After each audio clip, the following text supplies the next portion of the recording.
여러분은 해탈이라는 말을 들으면 어떤 이미지가 떠오르시나요? 아마 마음을 완전히 비우고 모든 기억을 지워버리는 일종의 마음 초기화를 상상하실지도 모르겠습니다. 하지만 선에서 말하는 해탈은 사실 그보다 훨씬 더 정교하고 흥미로운 개념입니다.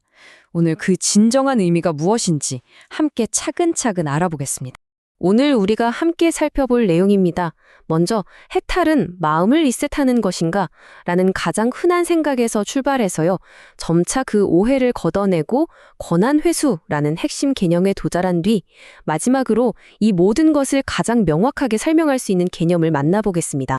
자, 그럼 첫 번째 이야기부터 시작해보죠. 해탈, 과연 마음의 초기화인가?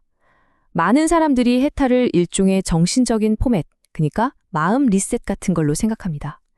이 비유가 왜 매력적이면서도 동시에 본질을 가리는 오해가 될 수 있는지 지금부터 살펴보겠습니다.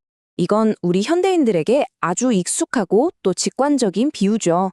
인공지능이 학습했던 모든 파라미터를 깨끗이 지우고 처음의 상태로 되돌리는 것처럼 우리 마음도 그렇게 리셋할 수 있다는 생각 말입니다. 과연 해탈은 정말 이런 모습일까요? 사실 우리가 흔히 떠올리는 해탈의 이미지는 거의 공상과학에 가깝습니다. 모든 기억과 감정, 욕망이 완전히 사라져버린 텅 빈 상태를 상상하곤 하죠. 분명 매력적인 상상이긴 하지만 이건 본질과는 거리가 멉니다. 여기서 아주 중요한 지점이 있습니다. 선의 가르침은 우리의 정신적 데이터를 단순히 삭제하는 식의 그런 단순한 접근이 아니라는 겁니다. 오히려 그보다 훨씬 더 정교하고 세련된 방법을 우리에게 제시합니다. 그렇다면 마음을 지우는 게 아니라면 해탈이란 도대체 무엇일까요?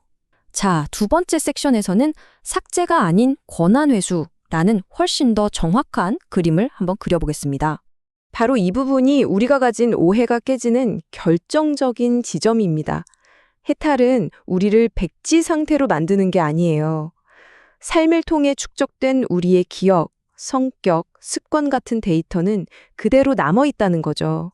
그러니까 이 둘의 차이는 아주 명확합니다.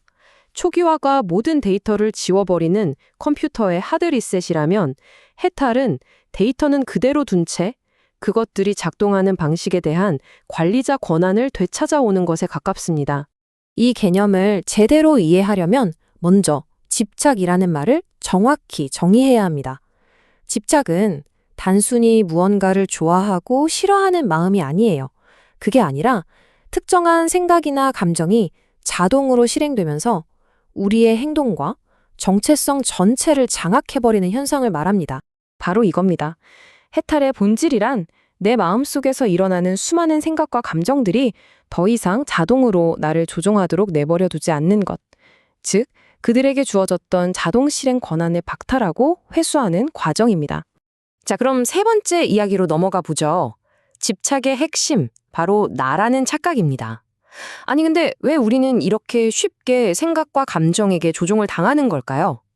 이 자동화된 과정에 그토록 강력한 힘을 부여하는 근본적인 메커니즘은 대체 무엇일까요?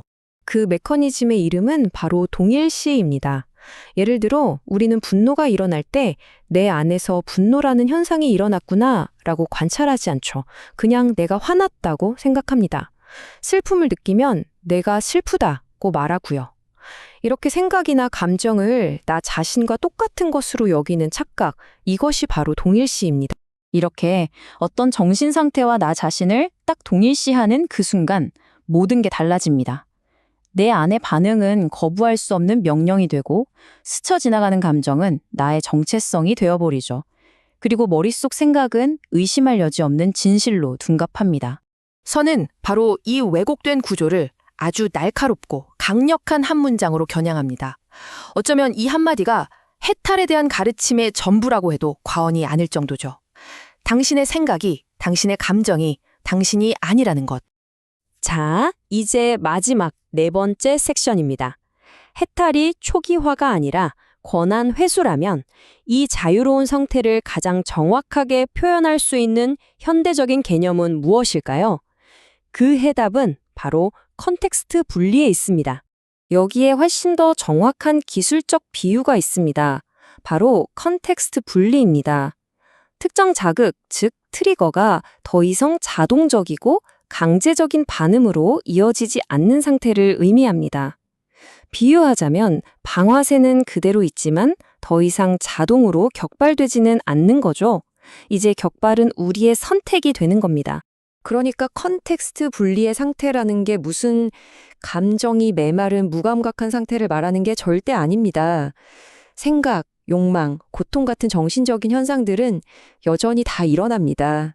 하지만 그것들이 더 이상 당신을 정의하거나 통제할 힘을 잃어버린 상태.